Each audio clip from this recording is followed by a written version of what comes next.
नमस्कार, prime debate में आपका स्वागत है। मैं प्रकाश चंद्र होता। छत्तीसगढ़ के सारे 11 सीटों पर चुनाव खत्म हो गया है। बहुत अच्छी बात है। लगातार न्यूज 18 ने यह कैंपेन चला रहा था कि सभी लोग आए, बटन दबाएं और देश बनाएं। ये जानकारी है आप लोगों से साझा कर रहे हैं कि कोरबा लोकसभा के चंदा गांव ऐसा है जो 143 नंबर केंद्र पर है, जहां पे 100% मतदान हुआ है। यह केवल एक नहीं है, उसी कोरबा लोकसभा केंद्र के रेवला मतदान केंद्र क्रमांक 162 पर भी 100% मतदान हुआ है। छत्तीसगढ़ में जिस हिसाब से मतदान हुआ पहले और दूसरे चरण में, सबको लग रहा था तीसरे चरण में भी बहुत अच्छा परिणाम आएगा, बम्पर मतदान होगा। गर्मी का कारण है, लोगों में उत्साह की कमी है, या फिर नेता जनता को वोट केंद्र तक पहुंचा नहीं पाए, इसीलिए जितना उम्मीद कर रहे थे उसी हिसाब से मतदान हुआ नहीं है। क्या है इस मतदान, इस रुझान क्या कहती है? जरूर है कि इलेक्शन कमीशन मना कर रहा है, हम उस हिसाब से कोई सांख्यिकी पे नहीं जाएंगे, पर यह क्या कह रहे इस वोटर, और साथ ही 23 तारीख तक किस किस को इंतजार है, इसी विषय पर आज प्राइम डिबेट है। हमारे साथ है 3 वरिष्ठ मेहमान। किरणमयी नायक हैं, डॉक्टर किरणमयी नायक कांग्रेस के प्रवक्ता है, वरिष्ठ नेता है। संजय श्रीवास्तव जी हैं, बीजेपी के प्रवक्ता है और बड़े नेता है। साथ ही रवि भोई साहब हैं, जाने माने पत्रकार, राजनीतिक विश्लेषक। भोई साहब, आपका भी स्वागत है। मैं चर्चा की शुरुआत करूंगा रवि भोई साहब आप ही से जी। अगर हम चुनाव गणित की बात करें, अभी तक सबका जोर था मतदान को लेकर।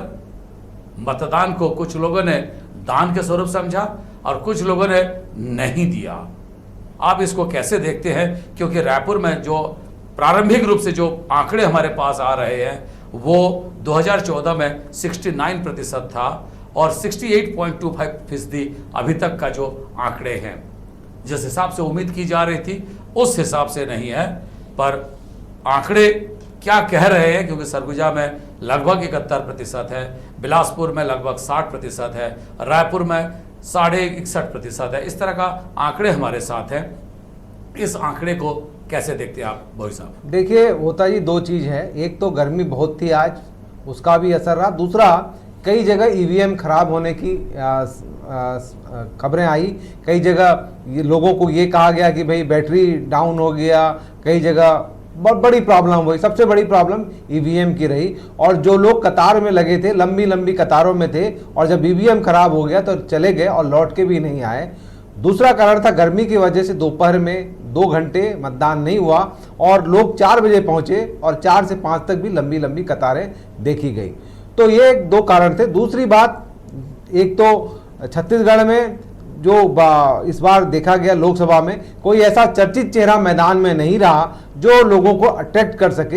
एक नॉर्मल प्रोसेस में ही लोकसभा। कहना चाहते हैं कि कोई मोछो को दांव पे नहीं लगाया, किसी की इज्जत दांव पे नहीं लगी, शायद इसीलिए वोटरों को मतदान केंद्र तक पहुंचाने का लोगों में बहुत ज्यादा इंटरेस्ट नहीं रहा। ये भी बात है। देखिए, एक चार्मिंग होती है, तो वो चार्मिंग नहीं रहा। ऐसा लगा कि ठीक है, किसी भी खड़ा कर दिया और चुनाव हो रहा है। प्रचार प्रसार भी बहुत ज्यादा इस तरह के देखने के नहीं मिला। लेकिन इस बात से संजय श्रीवास्तव जी मन ही मन खुश हो रहे होंगे, पर बोलेंगे नहीं, क्योंकि आपने बोल दिया किसी को भी खड़ा कर दिया और चुनाव लड़ लिए, तो संजय जी जरूर सोच रहे होंगे सही है, अगर टिकट मुझे दिए होते बात कुछ और होता, सुनील सोनी को दिए हैं। पर संजय जी, मैं भोई साहब को यही रोक रहा हूँ, संजय जी आपको कैसे क्या कह रहेंगे? जिस हिसाब से वोटिंग का पैटर्न देख रहे हैं हम लोग, दुर्ग में 64%, सरगुजा में 70.94, रायगढ़ में 59.68, जांजगीर में 60%, कोरबा में 68% से थोड़ा अधिक मतदान। क्या कहेंगे, ये क्या कह रहे हैं इसको?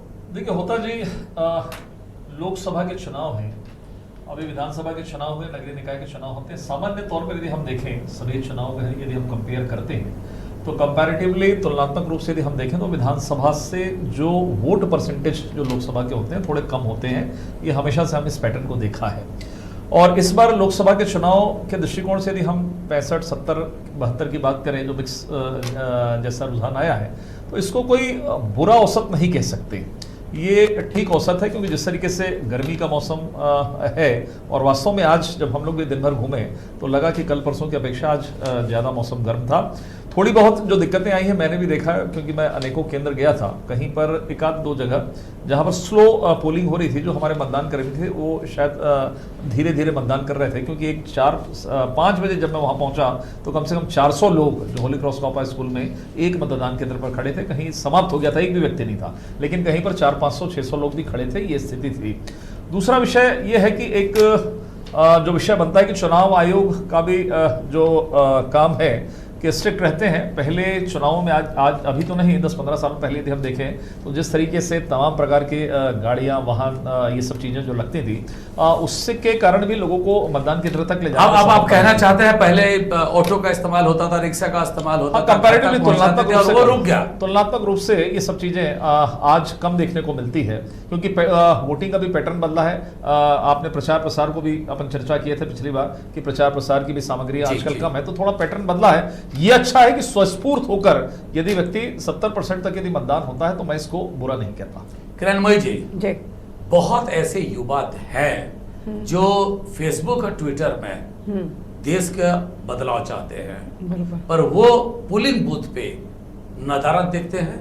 हमने देखा है 97 साल के उम्र के, हाँ ये भी देखा हमने कि दूल्हे राजा दुल्हन को लाने से पहले जाके अपने उंगली में शाही जरूर लगाते हैं। ये पैटर्न को आप कैसे देखते हैं? और जिस ओर संजय श्रीवास्तव जी बोले कि हाँ ये लोगों को पहले लाने का, ले जाने का बाकी प्रबंध भी होता था, चाय नाश्ता भी होता था, वो सब बंद हो गया, क्या वो भी एक कारण है कि लोग नहीं पहुंच पाए? निश्चित रूप से निर्वाचन आयोग की जो सख्तियां पिछले 2 चुनाव में से ज़्यादा देखने को मिल रही है, 2013 के बाद से जो ऑब्जर्वर वगैरह आने लगे हैं, और निर्वाचन व्यय को लेकर के जो एमसीसी टीम होती है और जितने नोटिसेस मिलते हैं उनकी संख्या इस चुनाव में ज़्यादा बढ़ी है। विधानसभा चुनाव में भी थी, परंतु लोकसभा चुनाव में भी इनका दायरा बढ़ा है। आपकी जरा सी चीज़ों पर बारीकी से ऑब्जर्वेशन रख रहा है चुनाव आयोग। इस कारण से आप किसको चाय पिलाते हैं, किसको आप लस्सी पिलाते हैं, क्या मठे का रेट है, हर चीज का रेट भी तय है। और डालने का रेट ये कोई नहीं कहता, मट्ठा तो पिलाने का रेट तो पता है, और जब मट्ठा डालने की बारी आती है, मट्ठा फ्री में डाला जाता है। मट्ठा डालने के लिए कोई रेट नहीं है, और वो चुनाव को उसके मट्ठा डालने से किसी से फर्क नहीं पड़ता है। उसका भी असर रहता है।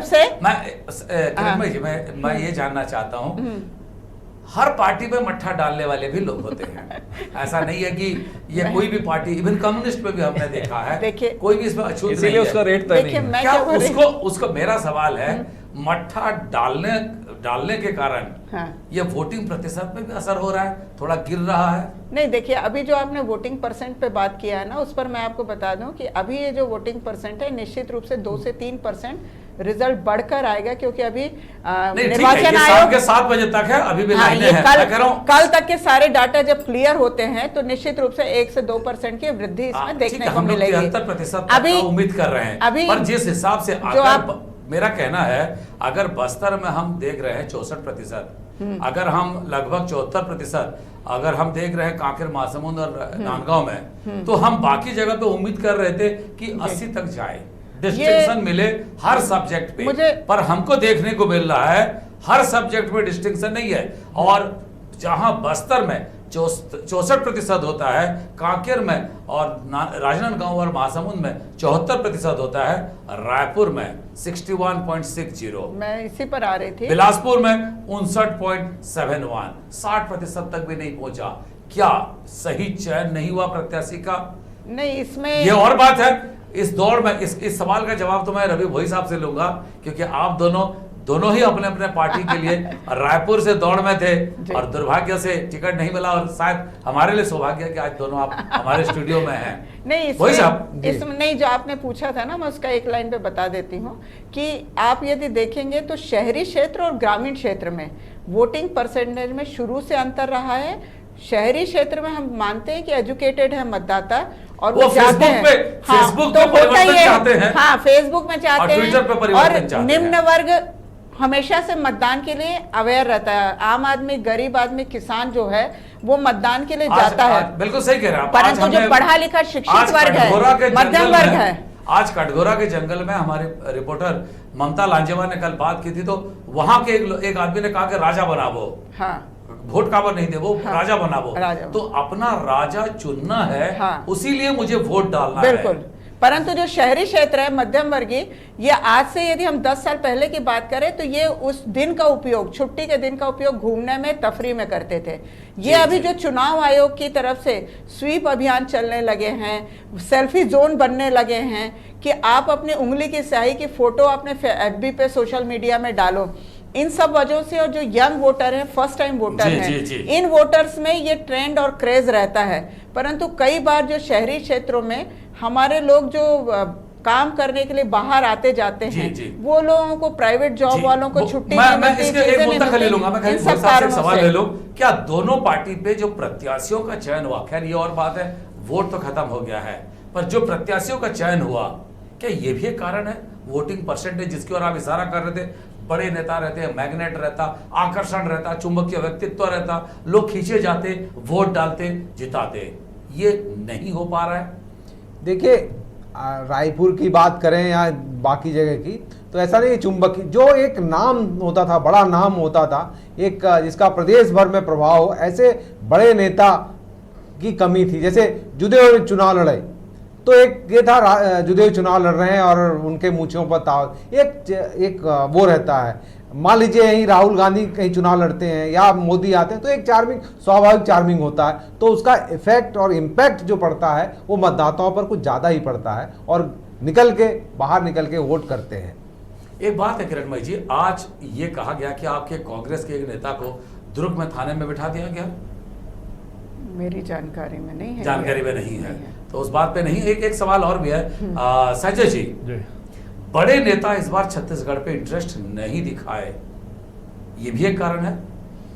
नहीं, बड़े नेता बीजेपी के पैटर्न से कह रहे हैं कि आप बीजेपी के परिप्रेक्ष्य में, बीजेपी कांग्रेस, मतलब चुनाव लड़ने के हिसाब से या प्रचार के हिसाब से? प्रचार प्रसार में नहीं, देखिए, प्रचार के मामले में तो बीजेपी के लगभग सभी जो हमारे राष्ट्रीय नेता हैं इस प्रदेश के अंदर में, माननीय नरेंद्र मोदी जी की 3 बड़ी आम सभा होती है, अमित शाह जी की 4 से 5-6 सभाएं होती हैं, राजनाथ सिंह जी की सभाएं हैं, तमाम शिवराज सिंह जी की हैं, तमाम उमा भारती जी, रायपुर में जिस हिसाब से एक बड़े पब्लिक मीटिंग होता, और पहले आपके हमने देखा है 2003 में, 2004 में, 2008 में, 2009 में, 2013 में, 2014 में, पर देखिए कभी होता है जब कभी यहाँ कार्यक्रम कम मिल जाते हैं, कभी दूसरे प्रदेशों में ज्यादा मिलते हैं, तो यहाँ पर भी रायपुर लोकसभा क्षेत्र के अंतर्गत भाटा क्या सुनील सोनी जी बोल दिए थे कि बड़ा नेता हूं, मुझे जरूरत नहीं है? नहीं, ऐसा नहीं है। देखिए बीजेपी में ऐसा नहीं है, कांग्रेस में जरूर हो सकता है। किरण भाई जिससे जरूर हाँ में हाँ मिलाएंगे इस बात को। ये बीजेपी में नहीं होता, बीजेपी में संगठन तय करता है, हमारे लोग तय करते हैं कि कहाँ बातचीत जरूर होती है प्रत्याशियों के साथ। संगठन तय करके आप कह रहे हैं सौदान भाई साहब पिछली बार हर कॉन्स्टिट्यूएंसी में जाते थे, प्रेस रिलीज आता था, बाकायदा उनका जानकारी रहती थी। इस बार नहीं, माननीय सौदान सिंह जी को इस बार उड़ीसा जो हमारा एक टारगेट है, एक हमारा फोकस है, जहां का फीडबैक भी अच्छा आ रहा है कि उड़ीसा में हम बेहतर कर रहे हैं, तो विशेष रूप से उनको वहां पर लगाया गया था। देखिए एक बात और मैं कह लूं, देखिए हर बार आपने देखा होगा कि रायपुर में वैसे भी जब सरकारें रहती है या अन्य कार्यक्रम होते हैं, तो रायपुर में या बड़े शहरों के अंदर में कार्यक्रम होते हैं, विशेष रूप से फोकस की ग्रामीण क्षेत्रों में, जहां पर लोग सुनना चाहते हैं, देखना चाहते हैं। ऐसे लोगों को आपने भाटापारा और कोरबा में हमने इस कार्यक्रम को किया। जी किरण भाई जी, कितने सीट मिलेगी 11 में से? 11 की 11 सीट। संजय जी कितने सीट मिलेंगे? देखिए ये पिछले चुनाव में 1 में थे और हम 10 में थे, इस बार 10 तो नहीं, लेकिन हम 11 की 11 सीटें जीतेंगे। 10 ना, इस बार 11 की 11। भोई साहब जी, 11 तो 22 हो जाते हैं, 11 सीट है जी, तो 22 सीट छत्तीसगढ़ में है नहीं। मेरे हिसाब से 1952 की जो चुनाव था उसी में दोहरा रिप्रेजेंटेशन था, हर सीट से दो हो जाएंगे। तो इसलिए 2 लग रहा है कि कांग्रेस का भी रहेगा वहां पे और बीजेपी भी रहेगा। इसलिए कह सकती हूँ कि 65+ का नारा जब दिया था बीजेपी ने, अचीव कांग्रेस ने किया था, और हमारे मुख्यमंत्री जी का साफ कहना था कि टारगेट आप देते हैं और मैं पूरा हम इसलिए करते हैं। और मैं इसलिए कह एक सकता सेकंड, हूं और मैं किरण भाई इसलिए कह अच्छा सकता याद हूं। दिलाए, एक सेकंड सर, संजय जी एक सेकंड के लिए आपने अच्छा याद दिलाए। आज इस बात को लेकर भी मंथन हो रहा था, चर्चा हो रही थी कि जो नमक बंद कर दिया है, चना बंद कर दिया है, यही बात फैलाई गई है आरएसएस द्वारा। आज मुख्यमंत्री भूपेश बघेल ने यही बात कही और ये एक अपप्रचार कांग्रेस सरकार के खिलाफ है। क्या इसीलिए सरगुजा तो नहीं है, रायगढ़ में परसेंटेज कम रहा, बिलासपुर में कम रहा, जांजगीर में कम रहा, कोरबा में कम रहा, जो आदिवासी इलाका है, इसलिए यहाँ पे वोटिंग परसेंटेज कम रहा? नहीं होता जी, इसमें क्या है, जो चना का वितरण है वो सभी एरिया में नहीं, ट्राइबल बेल्ट में है चना का शेड्यूल एरिया में है। हाँ, अब इसलिए इस चीज को कह रहा हूं। और इनसे रिलेटेड बहुत सारे एरिया नहीं है। हमारा बस्तर का चुनाव हो चुका था, कांकेर का चुनाव हो चुका था, सरगुजा में था, रायगढ़ में था, सरगुजा, जशपुर में- रायगढ़ के कुछ एरिया, जशपुर के कुछ एरिया वहां पे था और इसके बारे में शासन की तरफ से भी बयान आया था और हम लोगों ने निर्वाचन आयोग में इसकी शिकायत भी की थी और जनता के पास ये मैसेज चला गया था कि ये गुमराह करने का एक अफवाह फैलाने का संजय जी, तंत्र है। युद्ध में तो सब कुछ माफ है। नहीं, माफ है एक अलग विषय है, क्योंकि माफ मैं इसलिए कह रहा हूं क्योंकि तमाम प्रकार के गलत जो विषय हैं ये कांग्रेस ने भी विधानसभा के समय में किया है। जिस तो तरीके बदला से- ले लिया आपने, नहीं, क्या बदला आपने नहीं, जिस तरीके से ऋण माफी और तमाम प्रकार के विषय जिनको इन्होंने पूरा नहीं किया है। देखिए, जनता समझदार है, हमको ये नहीं समझना चाहिए कि हम यदि कोई गलत बोलेंगे तो उसका लाभ मिलेगा। चना और के बारे में जो चीजें हैं वो सत्य है, वो सत्य है। खाद्य के बारे में भी इन्होंने कहा था कि हम 35 किलो चावल देंगे, वो भी नहीं हुआ। लोकसभा के परिप्रेक्ष्य में उन्होंने इस बात को कहा था। स्वास्थ्य सेवाएं बंद कर दी, तमाम प्रकार के विषयों को बंद कर दिया। आज लोग परेशान है। अब 23 तारीख कहीं न कहीं 23 नुकसान तारीख भुगतना तक। पड़ेगा। अच्छा, मेरा आखिरी सवाल है, फिर क्लोज करेंगे हम। जी। संजय जी, 23 तारीख तक कहीं छुट्टी मनाने जाना है गर्मी का? नहीं, ऐसा कुछ नहीं है, अभी प्रोग्राम तो नहीं है, लेकिन हो सकता है कि हर चुनाव की तरह कहीं ना कहीं विषय बनता है। किरण भाई जी, आप 7 बार मानसरोवर होकर आ गई है, 1 महीने की छुट्टी है इस बार। अभी 23 मई को है। पर तो मानसरोवर यात्रा भी मई में स्टार्ट नहीं होती है, मई एंड में होती है, तब तक सरकार आ चुकी होगी। अभी हम लोग को प्रचार में जाने की मौका मिल सकता है, यूपी या मध्य प्रदेश का, और बात उसी पर चल रही है। बिल्कुल निश्चित रूप से कहा जा सकता है भूपेश बघेल अमेठी जा रहे हैं, जबलपुर जा रहे हैं और बाकी रायबरेली भी जाएंगे, तो उत्तर प्रदेश भी जा रहे हैं और मध्य प्रदेश भी जा रहे हैं। बाकी नेताओं का भी प्रोग्राम बन रहा है। थोड़ा गर्मियों की छुट्टी भी है और खूब मेहनत किए हैं तो थोड़ा सुकून भी मिलेगा। इंतजार है सबको 1 महीने का, पर ऐसा ना हो 1 महीने के बाद वापिस आए और पता चले कि कुछ और कह रहे हैं वोटर्स। आज समय हो गया है। तीनों मेहमान संजय श्रीवास्तव जी, डॉक्टर किरण नायक जी और रवि भोई साहब, तीनों का बहुत बहुत धन्यवाद।